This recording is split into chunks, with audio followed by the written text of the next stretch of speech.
Hello everyone, my name is Devnayan Sharma and today we are going to learn future perfect tense, right? और future perfect tense के बारे में हम बात कर लेते हैं थोड़ी सी। future perfect tense होगा क्या?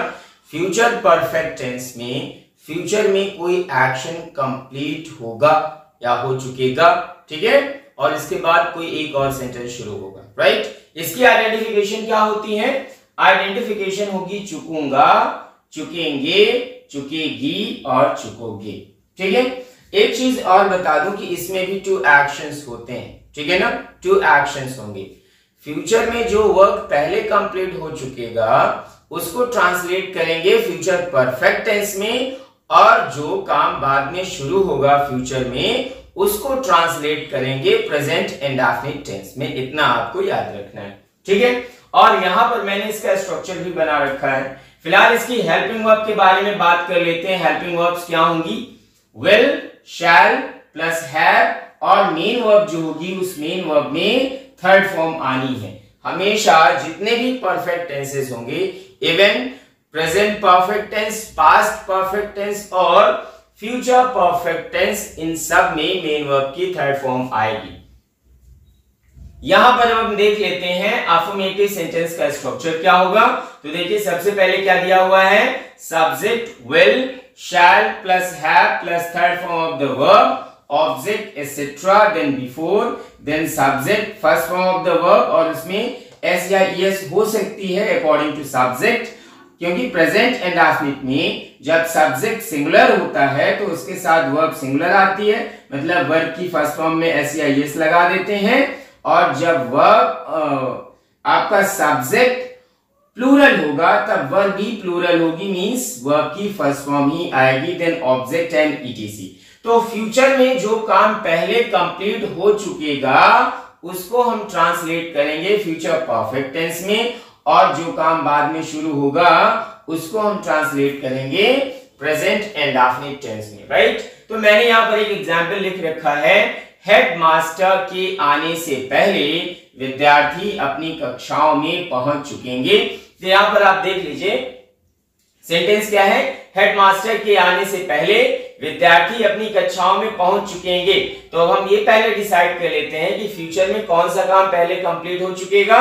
तो हेडमास्टर के आने से पहले मतलब हेडमास्टर साहब अभी आ भी ना पाएंगे कि विद्यार्थी अपनी कक्षाओं में पहले पहुंच चुकेंगे। इसका मतलब ये वर्ड जो है विद्यार्थी अपनी कक्षाओं में पहुंच चुकेंगे, ये फ्यूचर में पहले कंप्लीट हो चुकेगा, इसलिए हम इसको फ्यूचर परफेक्ट टेंस में ट्रांसलेट करेंगे। तो यहां पर सब्जेक्ट क्या है? विद्यार्थी, the students, right, will have. अब हमने हेल्पिंग वर्ब लगा दी क्योंकि यहां पर द स्टूडेंट्स के साथ विल आएगा। आई और वी के साथ आता है शैल। आपने प्रीवियस वीडियोस देखी हैं तो मैंने उसमें बताया है कि आई और वी के साथ शैल आता है, बाकी जितने भी सब्जेक्ट आपके होंगे उन सब के साथ विल आता है। तो यहाँ पर द स्टूडेंट्स, तो यहाँ पर इसके साथ हेल्पिंग वर्ब क्या आ जाएगी? Will have, then third form of the verb पहुंचना, रीच्ड, और इसकी थर्ड फॉर्म हो गई reached, right? The students will have reached to their classes, to their classes, ठीक है, कक्षाओं में। तो यहां पर क्या हो जाएगा बेटा? Classes, right, to their classes. The students will have reached to their classes, अपनी कक्षाओं में, क्योंकि भैया यहां पर देख लीजिए स्टूडेंट्स प्लूरल है और इसलिए अपना अपनी अपने के लिए हम कोई प्लूरल ही पॉजेसिव लाएंगे। तो यहां पर देयर हो गया, the students will have reached, क्योंकि अगर स्टूडेंट को आप पर्सनल प्रोनाउन में ले जाएंगे तो ये दे हो जाएगा, और दे के लिए अपना अपनी अपने के लिए क्या आता है? देयर आता है। The students will have reached to their classes before. अब क्या होगा? अब ये वाला सेंटेंस हम करेंगे हेडमास्टर के आने से पहले, राइट? तो ये होगा आपका प्रेजेंट इंडेफिनिट में। तो सबसे पहले हमने लिखा सब्जेक्ट द हेडमास्टर, और आना की होती है कम, क्योंकि हेडमास्टर ये वर्ड सिंगुलर है, इसके साथ हम सिंगुलर वर्ब लाएंगे। हमने यहां पर लिख दिया कम्स, राइट? तो ये आपका अफर्मेटिव सेंटेंस जो है वो ट्रांसलेट हो चुका है। मुश्किल नहीं था। आप ये देखें कि फ्यूचर में कौन सा काम पहले कंप्लीट हो चुकेगा उसको आप फ्यूचर परफेक्ट टेंस में ट्रांसलेट कर लें, और जो बाद में शुरू हो रहा है, ठीक है, उसको आप प्रेजेंट इंडेफिनिट में ट्रांसलेट कर लें। ओके, अब हम इसी को नेगेटिव स्ट्रक्चर में चेंज कर लेते हैं। तो नेगेटिव स्ट्रक्चर में देख लीजिए यहां पर आपको क्या लगाना है, मैंने यहां नॉट नहीं लिखा हुआ है तो आप यहां पर नॉट लिख लें। सब्जेक्ट विल शैल और इसके बाद विल शैल और इसके पहले ही हैव के पहले ही आपका नॉट लगेगा, विल शैल के बाद और हैव के पहले ही नॉट लग जाएगा। तो यहां पर आप लिख लें, सबसे पहले आपने सब्जेक्ट लिखा, देन क्या आएगा, देन आएगा विल प्लस शैल और इसके बाद प्लस क्या होगा, यहां पर नॉट दिया होगा। ठीक है, क्योंकि नेगेटिव है तो नॉट हो गया, plus have third form of the verb object etc before subject first form of the verb S object etc. Okay, अब ये हो गया आपका नेगेटिव स्ट्रक्चर। तो मैंने यहां पर एक ट्रांसलेशन भी लिख रखा है पहले से ही, मेरे पत्र लिखने से पहले मेरे भाई साहब नाश्ता नहीं कर चुकेंगे। राइट, तो मतलब इसका मीनिंग क्या है कि मैं अभी पत्र नहीं लिख चुकूंगा कि इससे पहले कौन सा वर्क हो रहा है, मेरे भाई साहब नाश्ता नहीं कर चुकेंगे मेरे पत्र लिखने से पहले। ठीक है, तो सबसे पहले जिस काम का जिक्र किया जा रहा है वो ये है, मेरे भाई साहब नाश्ता नहीं कर चुकेंगे। तो हम इसको फ्यूचर परफेक्ट टेंस में ट्रांसलेट करेंगे और बाकी का जो है उसको प्रेजेंट इंडेफिनिट में ट्रांसलेट करेंगे। तो हम इसको पहले ट्रांसलेट कर लेते हैं, मेरे भाई साहब नाश्ता नहीं कर चुकेंगे। ठीक है, तो क्या हो जाएगा, my brother will not have taken breakfast। my brother subject हो गया मेरे भाई साहब, और क्योंकि मेरे भाई साहब my brother is singular, subject तो will आ गया, नेगेटिव है इसलिए not लाएंगे, फिर have आ गया और थर्ड फॉर्म। ठीक है, नाश्ता करना taken है ना, और फिर आ गया breakfast. my brother will not have taken breakfast, फिर वर्ड लगाया बिफोर और इसके मेरे पत्र लिखने से तो हो गया आई, और क्योंकि आई जो है सब्जेक्ट ये आपका प्लूरल होता है तो इसके साथ जो वर्ब आएगी वो भी प्लूरल होगी।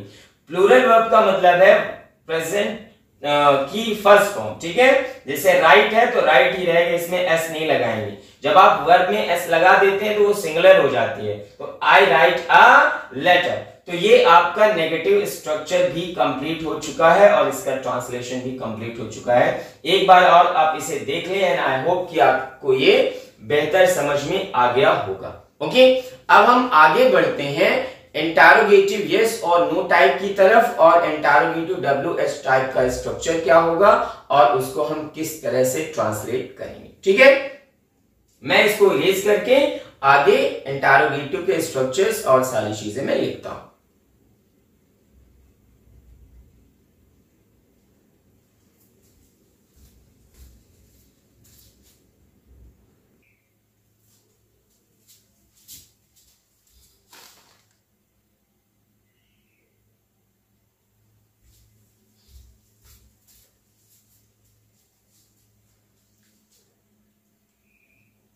ओके, अब हम देख लेते हैं इंटरोगेटिव स्ट्रक्चर यस और नो टाइप।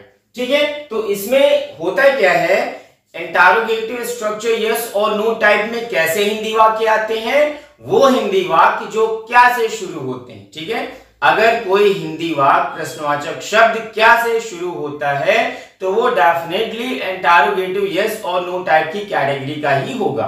अब उसका स्ट्रक्चर हम देख लेते हैं। सबसे पहले हमें करना क्या है, सब्जेक्ट से पहले हमें विल शैल लिखना है और ये will shall according to subject आएगा। राइट, देन क्या होगा, नॉट इफ यूज्ड, अगर हिंदी वाले वाक्य में नहीं शब्द दिया हुआ है तो यहां पर हम नॉट लिखेंगे। इसके बाद क्या होगा, third form of the verb object ETC then before, और इसके बाद प्रेजेंट इंडेफिनिट होगा, सब्जेक्ट वर्ब की फर्स्ट फॉर्म या एस लगा होगा या फिर ईएस लगाएंगे सब्जेक्ट के अकॉर्डिंग। अगर सब्जेक्ट प्लूरल है तो केवल वर्ब की फर्स्ट फॉर्म, सब्जेक्ट सिंगुलर है तो वर्ब की फर्स्ट फॉर्म में एस ईएस भी लगा देंगे, ऑब्जेक्ट ईटीसी और क्वेश्चन मार्क। ये हो गया आपका इंटरोगेटिव स्ट्रक्चर यस और नो टाइप। अब आइए देख लेते हैं हिंदी वाक्य। ठीक है, क्या मेहमानों के आने से पहले माताजी खाना बना चुकेंगी, तो लास्ट में क्या आया, चुकेंगी, तो ये कहां की आइडेंटिफिकेशन है, चुकेंगी, ये है future perfect. Right, future perfect है, और यहां पर अब हम इसको देख लेते हैं किस काम का जिक्र पहले हो रहा है।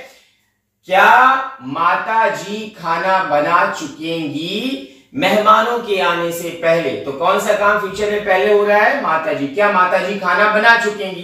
तो हम इसको ट्रांसलेट करेंगे फ्यूचर परफेक्ट टेंस में, और मेहमानों के आने से पहले ये ट्रांसलेशन होगा आपका प्रेजेंट इंडेफिनिट में, राइट। तो यहां पर सबसे पहले हम क्या करेंगे? माता जी खाना बना चुकेंगी, तो मदर, इससे पहले हमें विल और शैल लाना है, तो मदर सिंगुलर है इसलिए हमने विल रखा, विल द मदर, राइट। और इसके बाद क्या लगाना है हमें? हैव, ठीक है, हैज मत लगा दीजिएगा कभी भी, will oblique shell plus have. Will the mother have, अब स्ट्रक्चर के अकॉर्डिंग देख लेते हैं, सब्जेक्ट तक हमने कर लिया, देखते हैं कि क्या इसमें कोई नहीं शब्द दिया हुआ है, वो नहीं है तो इसलिए हम नॉट यहां पर नहीं लिखेंगे। इसके बाद आएगी अब थर्ड फॉर्म, खाना बनाना, ठीक है, खाना बनाना, बनाना यहां पर मींस कुक, और कुक की कौन सी फॉर्म लाएंगे? थर्ड फॉर्म लाएंगे। क्या बना चुकेंगी? खाना मींस फूड, तो यहां पर हमने द फूड लिख दिया। Will the mother have cooked the food, और फिर हमने लिखा बिफोर, इसके बाद मेहमानों के आने से, ठीक है, द गेस्ट, और इसके बाद क्योंकि गेस्ट यहां पर प्लूरल है इसलिए हमने प्लूरल वर्ब लिखा हुआ है कम, ओके। तो ये ट्रांसलेशन हो गया आपका, will the mother have cooked the food before the guest come. I hope यहां तक क्लियर हो चुका होगा आपको। अब हम इसी का इंटरोगेटिव स्ट्रक्चर WH टाइप, उसका स्ट्रक्चर क्या होगा? तो हमेशा आप जान लीजिए कि जो WH टाइप स्ट्रक्चर होता है उसमें बहुत माइनर चेंजेस होते हैं। सबसे पहले हमें क्या करना होता है? क्वेश्चन वर्ड लिख देंगे, और बाकी का जो स्ट्रक्चर होता है वो एज इट इज यस और नो टाइप वाला ही होता है, उसमें कोई चेंजेस नहीं करेंगे। तो ये आप यहाँ पर स्ट्रक्चर देख सकते हैं, question word will shall plus subject not if used, third form of the verb object etc plus before subject first form of the verb SEIS according to subject object and etc, okay. अब यहाँ पर एक sentence मैंने यहाँ पर लिख रखा हुआ है, देखिए, सूर्य छिपने से पहले मदन कितना कार्य कर चुकेगा?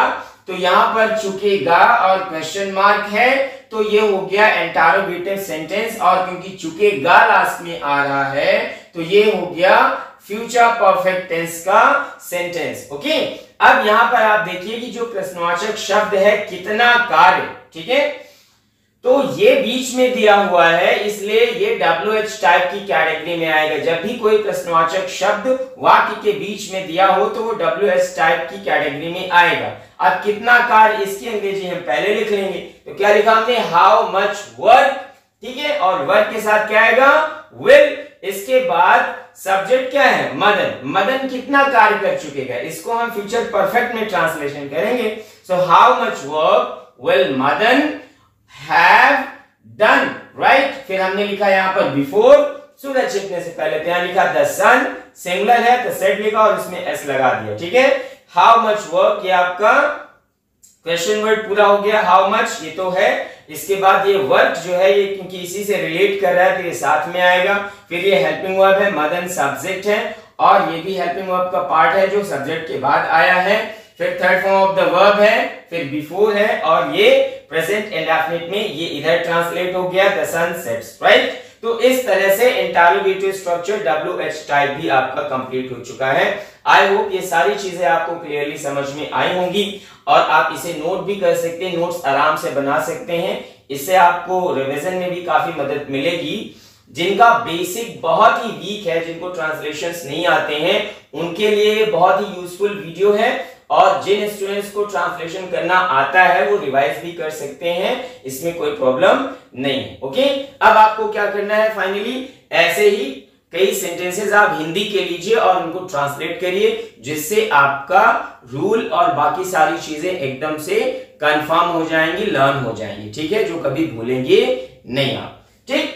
तो आज ये वीडियो हम यहीं पर फिनिश करते हैं, हम नेक्स्ट वीडियो में फिर से आपसे मिलते हैं, राइट। अभी टेंस का एक और बाकी है, फ्यूचर परफेक्ट कंटिन्यूअस टेंस, उसको कंप्लीट करने के बाद फिर हम लिटरेचर पोर्शन शुरू करेंगे, राइट। अभी आपको मैं कल इस वीडियो के साथ मिलूंगा, फ्यूचर परफेक्ट कंटिन्यूअस टेंस के साथ आपको मैं कल मिलूंगा। तब तक के लिए गुड बाय। चैनल को सब्सक्राइब जरूर कर लें, वीडियो को लाइक शेयर करें, और नोटिस के लिए आप बेल आइकन को जरूर दबा दें ताकि आपको नोटिफिकेशंस मिलते रहें और आप हमेशा मेरे साथ अपडेट रहें। So thank you for watching my videos. Thank you everyone.